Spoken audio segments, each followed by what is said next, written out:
This week, going up in the world, going up in the world, and going up in the world.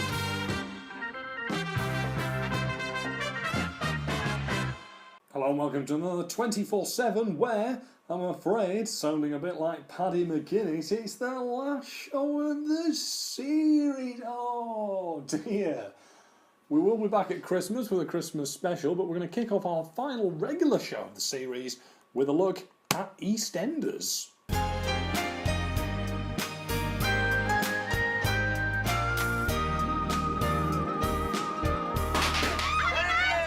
Good grief, give me a bit of warning when it's going to be so happy on Eastenders, blimey.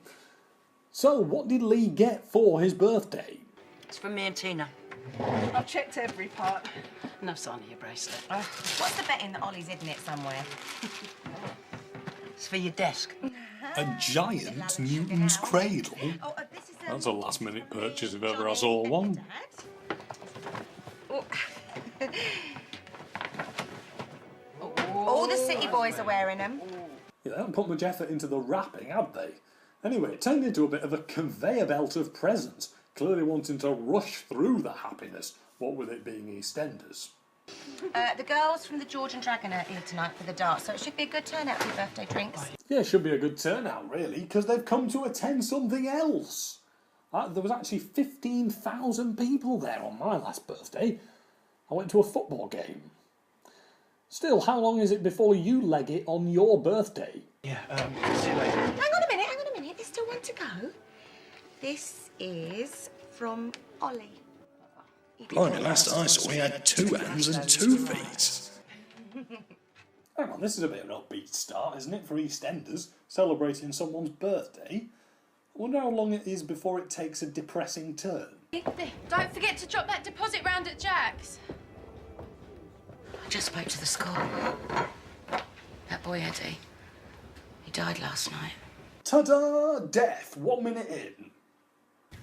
All items were placed in secure storage. You had the right to buy them back within 28 days for the same price we paid you for them. It's an antique, though.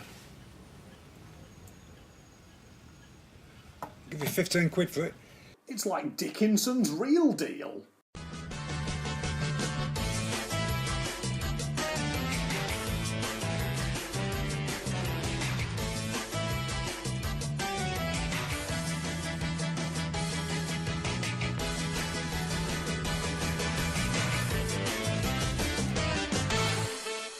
First to face the dealers this afternoon is Lee from Albert Square in Walford. It's an antique, though. I'll give you 15 quid for it. Take it to auction. 15 quid. I was thinking more like 300. No, it's nothing but a cheap bit of costume jewellery. Look, it's obviously got sentimental value for someone. Best I can do you, 25.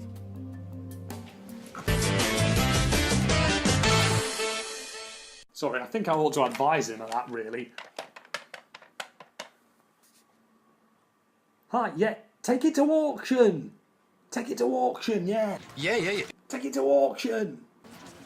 Stop feuding! It was only a suggestion. Shouldn't you be getting ready for your birthday?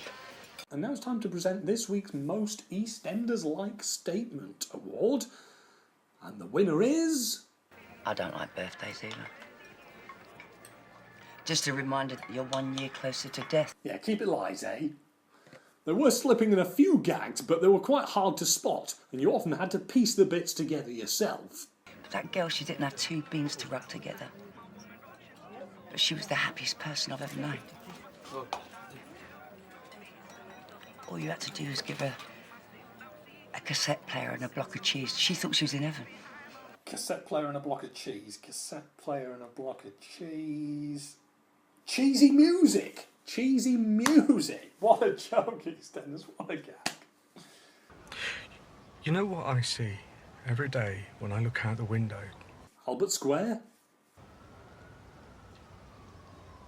I see ghosts, Denise. Yeah, keep it light, eh? Another surprisingly light-hearted storyline involved a competitive match of the darts team in the Queen Vic. Poor family. I blame computer games myself. If they're not stealing cars, they're out chasing Pokemon. How's Dennis doing? Yeah, he's caught a Bulbasaur and a Squirtle, but Pikachu's proving elusive.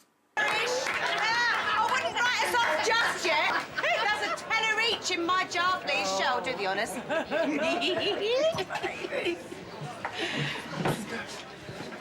It's gone. What are you talking about? I was looking at them myself.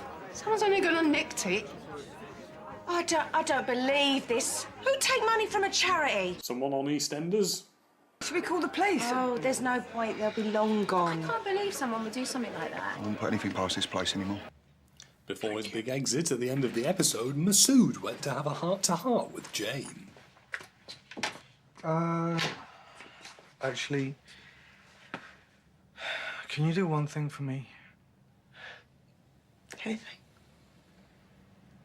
Be happy. That's going to be tricky round here. It's hard not to wonder what might have been, isn't it? Yeah. And things are being kept so depressing these days on EastEnders that they've actually employed someone to hoot a horn to stop anything becoming even remotely amorous. In another life, maybe? I might hold you to that.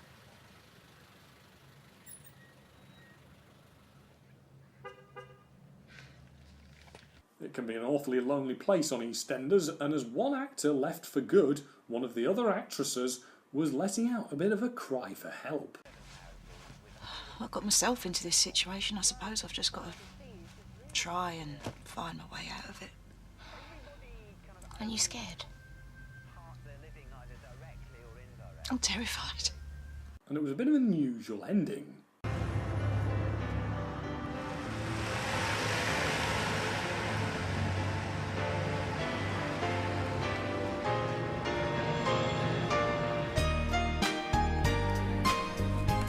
What a letdown, no Duff Duffs. That's the only reason I was watching. A 24/7 classic now, it's Sunday Brunch, of course, where this week one of the guests was the irrepressible Giles Brandreth. Giles, you've done the most... What a week! Lord Mayor's show all day yesterday, and then last night, my night with Honey G. Yay! I beg your pardon, Giles. No, he's a man of words, is our Giles, and Tim Lovejoy was looking for what word best summed up Giles. I think we know which word best sums up Tim. Welcome back to Sunday Brunch Live. We're with broadcaster, author, actor and word fanatic Giles Brandreth now. As a word lover, if you had one word to describe yourself, what would it be? Grateful to be here with you. But though I love Giles' enthusiasm, yes. Fabulous, and he had a bit of advice for us, not needing to be too overcomplicated with our language. I'm not a believer, though, in using complicated words just for the sake of it. There's no reason to say that a slight inclination of the cranium is as adequate as the spasmodic movement of one optic to an equine quadruped utterly devoid of any visionary capacity, when you mean a nod's as good as a wink to a blind horse. Keep it simple if you can. I love it when you're on, Giles. And there was also a bloke on talking about trips to Mars. Yes, we cover a lot of ground here on Sunday Brunch. Why Mars, and why do we need to do it? Because Earth is not going to be an acceptable place for humans to live forever, and we need to practice to become a multi-planet species. We need essentially an insurance policy. There are a lot of threats to Earth. You could wake up tomorrow and see a headline in the newspaper that says a 10-mile-wide asteroid has been sighted near Jupiter that's on a collision course with Earth. Yeah, keep it light, eh? And Tim was, of course, asking another quality question or three. Is there gravity, or will we have to wear chunky shoes? Later, Giles joined in with some of the cooking and was keen to point out some of his favourite cuisine. You simply pop the salmon in the middle of the ham and then just... Do you know I can do this? Just wrap it. Ah, that's fantastic. So make a it's- change from so the it's fish nice and finger tight. sandwich. Do you do a lot of cooking? I do the fish finger sandwich. Just There's that? nothing... What more does one need in life? Frankly, what more does one need in life? Yes, the fish finger sandwich, an absolute classic. And that wasn't the only time that he decided to give it a plug. No, you can say I'm it. happy to help. What do you want us to do? Do you ever make risotto? No, a fish finger sandwich is what I do. That is my Finnish tradition. Indeed, it is my only This is dish. very similar. Very much a bastion of the fish finger sandwich, Giles just couldn't help himself. And then what we do, let's imagine that that has now kind of pretty much all absorbed. The stock is warm. This is lovely. Okay. I tell you, my fish finger sandwich would have been finished by now. Giles is always excellent value, and he was on fire on Sunday. Just a little of that. And what is in the stock? Stop. And then we let that bubble. No, you obviously made too much stock. Well, So that was it for another 3 hours of Sunday brunch, and there was only time for Tim to give another big plug to the website. Don't forget, for all of today's Sunday brunch recipes, head to our website, channel4.com/Sunday brunch. A quick look at the week's news now. Nigel Farage claims he can help Britain settle its differences with Donald Trump. Yes, incredibly, the two surprise political winners of the year have teamed up to create the most divisive double act since Jedward. Dongle, as I might call them. The first foreign politician to hold face-to-face talks with President-elect Donald Trump was not Britain's Prime Minister or any other world leader. It was UKIP's Nigel Farage. And today he took the opportunity to dish out some advice to Theresa May about the need to build bridges. Bridges, walls, I guess it's good for construction. Where would you suggest I meet him? You know, on the street? That's rather difficult, isn't it? Look, you know, he was very generous and invited me into his home, and that's where that photograph was taken. And is it all gold lifts and very establishments? Well, it's actually the middle of three. He's got a silver one on the left and a bronze one on the right. There was a strange story about mathematicians looking for the perfect coffee on the BBC News website. Haven't they got more important things to be doing? However, to be honest, if they do find it, then I do know someone who needs it.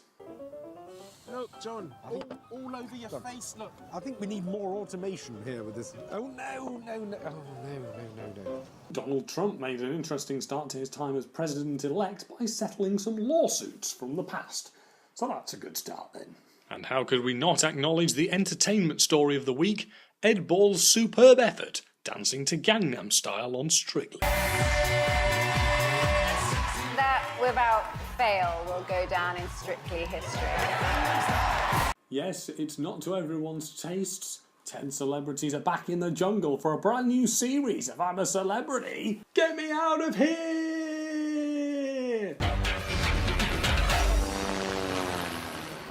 It's a good year this year for people who you've actually heard of, and resident countdown mathematician Carol Vorderman is one of the top names. There are loads of areas of self-doubt when it comes to going in the jungle. But I'm not telling you, you're going to find out what they are. Yes, I applaud Carol there for not revealing what she's afraid of, because of course then, if she had, she'd have just got voted in for every trial there. Good tactics from Vorderman. We'll see whether that continues throughout the series. The first 5 celebrities watched VTs and had to pair up with mystery stars by pressing a handheld buzzer when they thought they saw someone who would prove a good partner. I wonder if Carol buzzed. My name's Lisa Snowdon. I am a TV and radio presenter. Right, just one of you buzzed for Lisa. And that was Carol. Yes! Oh, she did. Oh, that's come as a surprise to no one. However, what was a surprise is that some of the celebrities didn't immediately enter the jungle this year, as they were taken for a city challenge, walking out on a plank at the top of a huge skyscraper. And to be honest, after 14 years, this show is still surprisingly good at coming up with new and inventive ways to either do brand new challenges or reinvent old ones, and I applaud the team for that immensely. Am I on? Not yet, not quite. Celebrities had to walk out and stand on the yellow section at the end of the plank before timing as close to 60 seconds as they could in their head.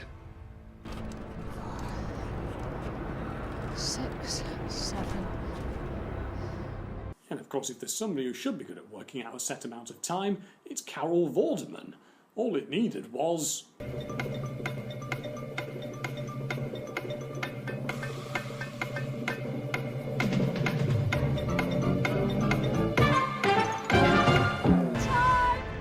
Okay, come back out, Carol. They all did superbly well on this, all walking to the end of the plank, all standing there for the time, and all coming back again.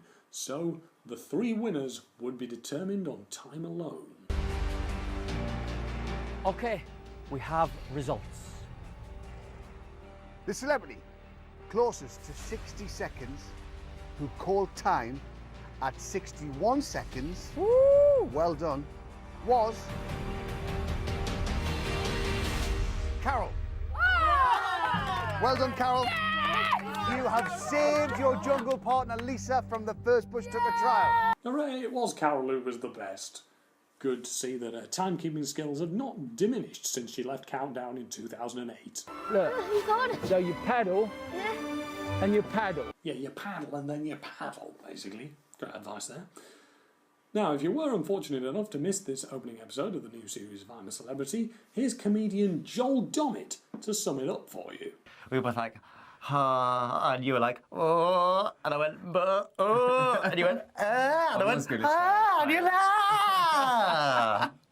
it was great. All good. Moving through the week, on Monday there was some international Adam Thomas lifting.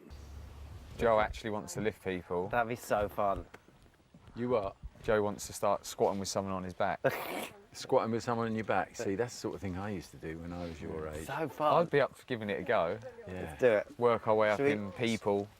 International Adam Thomas lifting, and it's Larry Lamb to have a go at Adam Thomas. About to take him on the back there. Okay. Takes him on. There's the first. It's strong. Carries on. The Albert Square Thomas. This is. Working at it. Larry Lamb. The actor. The old man. He's proving his worth in the jungle in Australia. Oh, he's done it. That's the best Adam Thomas lifting I've seen since 1975. Classic BBC daytime now in the form of Oxford Street Revealed on BBC One. With some of the world's most famous shops, biggest stars, and busiest stations. Sorry guys, stand back for me. What does it take to keep it running 24 hours a day? It's a top voiceover for this sort of programme. Yes, I quite like this sort of show actually. It's quite interesting without trying to be anything that it's not. Coming up, back to pavement. Anarchy in the bus queue. Anarchy in the bus queue. Wow, you want to stay tuned now, don't you? There's a steady stream of buses, but despite the police getting as many people on board as possible, they hardly make a dent in the crowd numbers. At 7:30, the police sergeant in charge asks Michael and his team to separate the queue into smaller ones for different bus routes to help ease the crowd congestion. Slightly concerning that it took until 7:30 at night for them to work out that that was a good idea. But half an hour later, just as he succeeded in separating the crowds into two queues, the police changed their mind and asked him to put it back the way it was. Hang on now, was that a bad idea, splitting it into two separate queues? Surely that's far more organised. Nestled between Oxford Street and Regent Street is the Ice Bar, the only hostelry in London where the entire bar is made of ice. It's an establishment so cool, guests are given special clothing and have to leave after 40 minutes to avoid frostbite. Sounds a bit dangerous to me, but on the plus side, imagine how short the working days are. I mean, it's less 9 to 5, more 9 to 5 past. The bar needs to be rebuilt from new ice every year due to everyday wear and tear, and the programme followed this transition. 40 tonnes of ice out, 40 tonnes of ice in, and make it into a beautiful thing. A working bar that is also a work of art. Yeah, I mean, that's one way of doing it, cutting it up and sort of distributing it out, taking it back, storing it away. Or you could just leave the heating on for the week. The Swedes are ice pros, but it's a local refrigerated truck firm that has the job of transporting the ice away. It's not their usual cargo, and it's proving to be a challenge.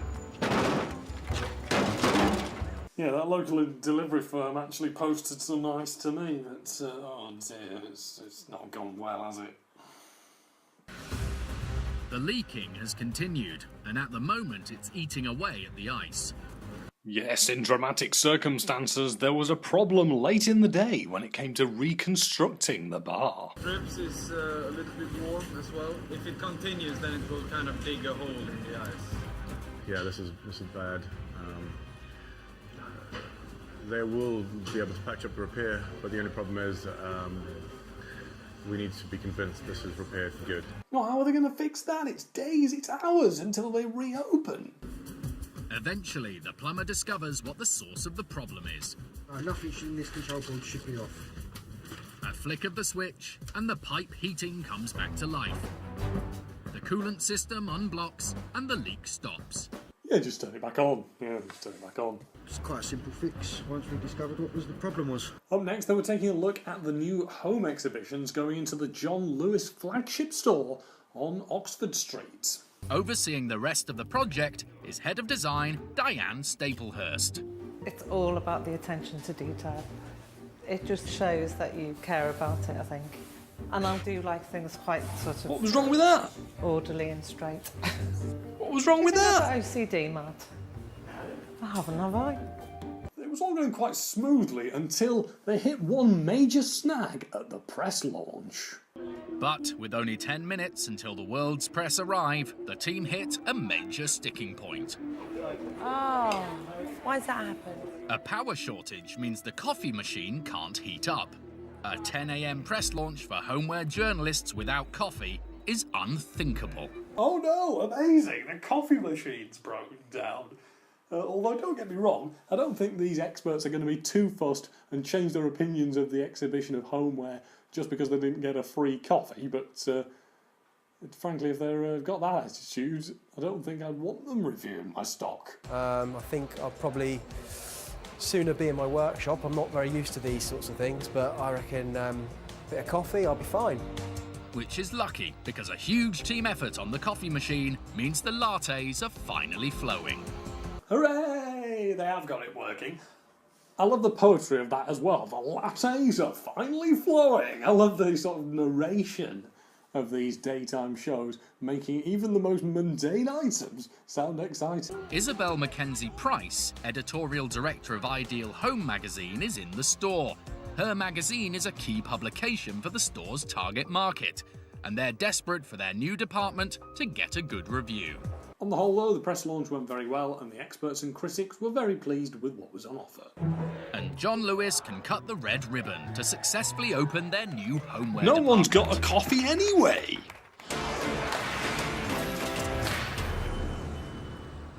Finally, they were covering bronze cleaning on Oxford Street revealed, as it turned out that a lot of the shop fronts on Oxford Street have got bronze fascias and bronze construction.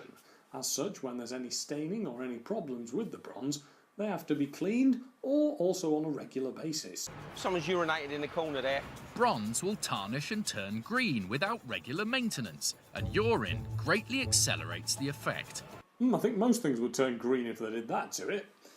Let's take a closer look now at one of the major jobs required by these bronze cleaners. With all the window frames and doors to do, there's a lot of work. What we've got to do is we've got to strip the bronze back to its base metal and re-chemically patinate it to match it in. We've got to try and blend those corners in now. Yeah, come on, let's re-chemically patinate it. Let's go. This is brown bronze toning powder. I can't quite tell you what's in it. Well, it looks it's like melted chocolate. You wouldn't ask Colonel Sanders for his secret ingredients, would you? Chop, chop! But Lawrence is running behind. The time he's spent on the front doors of the store means he's still working when the shop is about to open. You're going to march along the street and give us a hand up the top corner. All right, come on, let's go. Yeah, we're done. Come on, lads, it's time sensitive. Scarper. The last of the scaffolding is cleared away, and the team can head out of Oxford Street. And that's it for this episode and series of 24/7. We'll be back at Christmas with a Christmas special and in the new year with Series 2. Hope you've enjoyed watching it as much as I've enjoyed making it. Thank you for watching. We'll see you soon. Goodbye.